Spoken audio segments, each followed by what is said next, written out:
Salut les juristes! La Cour suprême américaine est revenue sur une jurisprudence vieille de plus de 50 ans, Roe vs Wade, qui autorisait l'avortement dans tous les États américains. Cette décision longuement critiquée a été contredite sans équivoque par 6 voix contre 3, les juges suprêmes considérant dans leur décision que Roe vs Wade était une décision manifestement erronée depuis le début. Revenons à l'arrêt Roe pour comprendre comment la Cour suprême a pu revenir sur un demi-siècle de conquête des droits fondamentaux. Le droit à l'avortement aux États-Unis était jusqu'à présent fondé sur la jurisprudence Roe vs Wade de 1973, décision critiquée par certains et jugée nécessaire par d'autres. Les faits sont les suivants. En 1969, une mère de famille ayant déjà 2 enfants se fait avorter de sa 3e grossesse. Cet avortement était interdit par les lois du Texas dans le cas où la mère n'était pas en danger. Jane Roe, la mère, porta alors plainte contre Henry Wade, procureur du Texas, pour que la Cour suprême prononce l'inconstitutionnalité de la loi interdisant l'avortement. L'opinion américaine se positionne à l'époque en faveur du droit à l'avortement. Dans les dossiers du rédacteur de l'opinion majoritaire, on peut trouver une enquête d'opinion de juin 1972, selon laquelle 2 tiers des Américains sont favorables à ce que l'avortement résulte de la décision de la femme et de son médecin. Le 22 janvier 1973, les juges de la Cour suprême déclarent la loi texane inconstitutionnelle par 7 voix contre 2. Cette décision se fonde sur le droit à la protection de la vie privée contenu dans la clause de due process du 14e amendement. Dans l'opinion majoritaire, la Cour affirme que la loi texane qui interdit tout avortement sauf ceux ayant vocation à sauver la vie de la mère ne respecte pas le 14e amendement. Cette loi, selon les juges, ne respecterait pas le droit à la vie privée de la mère contenu dans la due process clause.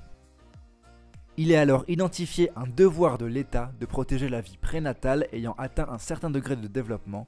Pour elle, une personne doit avoir le choix d'avorter jusqu'à ce que le fœtus devienne viable. Le fœtus ayant atteint un degré suffisant de développement va alors faire l'objet de plus de protection et la vie privée de la mère passera au second plan.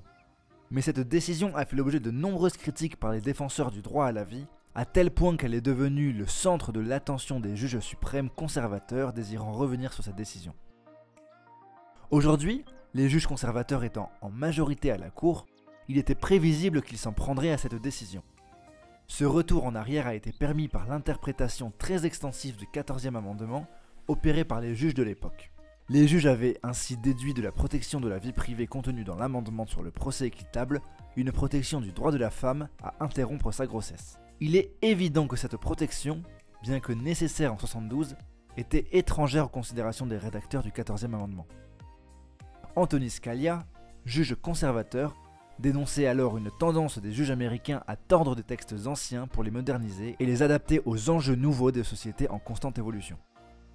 Pour lui, l'interprétation des textes de la Constitution est bornée au sens commun du texte lui-même. Il rejette l'idée que le sens des mots puisse changer en fonction des âges, comme peut changer une société. Pour lui, c'est au législateur, donc au Congrès, de corriger les problèmes sociaux et pas à la Constitution. Il affirme « Le texte pourrait bien être stupide, mais s'il est stupide, adoptez une loi. Ne pensez pas que nous sommes contraints par l'interprétation originaliste des textes. Au contraire, ma constitution est une constitution on ne peut plus flexible. Vous voulez un droit à l'avortement? Créez-le. Comme tous les droits sont créés en démocratie, adoptez une loi. La peine de mort? Adoptez une loi. Voilà de la flexibilité. » Voilà les juristes, j'espère que nous avons été clairs. Si vous voulez que nous traitions d'autres sujets d'actualité, n'hésitez pas à nous le dire en commentaire. Quant à moi, je vous dis à bientôt, et d'ici là, filez droit.